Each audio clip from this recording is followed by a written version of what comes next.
Hi, this is Michael Canellis at Green Tech Media, and I'm at Plug-in 2008, the world's first plug-in car conference. Now, about 4 years ago, plug-in hybrids were mostly for weirdos. Let's not sugarcoat it. But now it's becoming a mainstream industry, and you're going to see GM, Toyota, and a lot of companies putting these out. Let's go check out some of the companies putting in components into these kind of cars. Pat Cadam runs GreenGears, a company that will put extra lithium-ion batteries into your Prius and double your mileage. Between calls and emails, I probably get inquiries of 25 to 30 people a day making inquiries. Now, one thing that's come up is people are always looking for a Moore's Law battery, but it seems like battery performance increases maybe 4 or 5% a year. Is that? Yeah, that sounds about right. That sounds about right. Yeah. So no silver bullet here? Or? No silver bullet, not yet. What happens when they get installed? What do you think GM and other car companies actually begin to install and make plug-in hybrids? Right. What's that cost premium going to go down to? I would like to see these at around the $4,000 to $5,000 range, because I think then you're gonna see wholesale embracement by the public. Yeah. I mean, now you're gonna have a lot of early adopters, people that want to be doing the right thing, and without an incentive package or the scale of numbers bringing the price down, you're only going to get a limited number of people. You've got maybe 1 million Priuses out there, so it's a huge market. Right. So, but even if we could only get 10% of those to convert to plug-ins, it would be huge. Yeah. It would be huge. Meet the e-Box from AC Propulsion, the granddaddy of all electric car companies. AC Propulsion takes a Scion, takes out the gas engine, and sticks in an all-electric motor.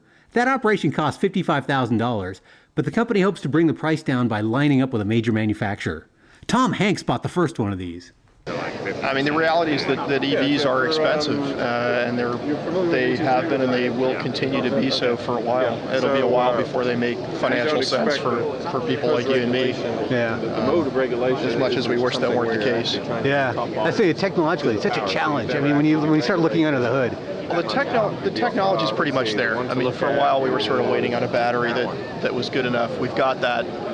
It's still expensive, and it's getting better, and expensive gasoline is helping a lot to bring that parity to where it makes financial sense for everybody. I forget, are you lead acid or lithium ion? This is a lithium ion pack in this car. HEVT is concentrating on converting trucks and heavy mileage vehicles into plug-ins. They also did a race car with students from the Illinois Institute of Technology. What we do is we take a conventional vehicle, truck, SUV, van, eventually school bus and fleet vehicles. Mm-hmm. We take them regular conventional as they are right now, just gasoline. We add electric machine, batteries, controller, and computer control system, and we convert it into a full plug-in hybrid. This is a project from IIT, Illinois Institute of Technology in Chicago. 100 students came and we entered what's called the Formula Hybrid competition. We took just a regular, ordinary race car, and the students built everything. We got an engine off of a dirt bike, a permanent magnet DC machine, lithium polymer batteries. Lithium polymer? Right.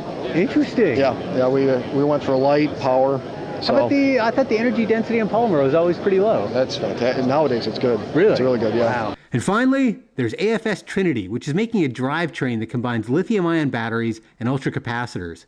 It's a bit unusual and more expensive than the usual plug-in operation, but the company claims it can boost mileage to 150 miles a gallon. It's a plug-in hybrid. In fact, you might want to look at where we plug it in the rear.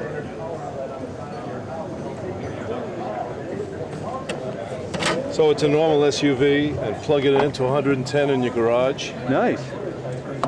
Overnight, and drive it in the morning for 40 miles, and then when the 40 miles are up, you turn on your key, you have a gas engine, go a couple of 100 miles more to a gas station if you have to, or back home and plug it in again. Right, now one thing I'm going to focus on this for a sec, 150 miles per gallon. Well, even in the plug-in world, people say, no way.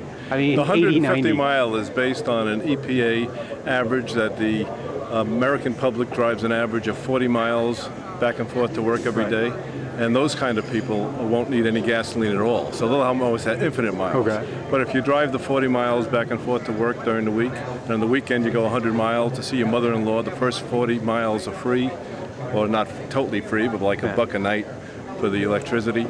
And then if you average the gasoline you use on the weekend to go see your mother-in-law, and everything you didn't spend during the week, it comes out to 100 miles per gallon. Now, you're not a battery company, though. No, we're not a battery company. Our technology is more that which ties together batteries, and we use ultra caps for acceleration.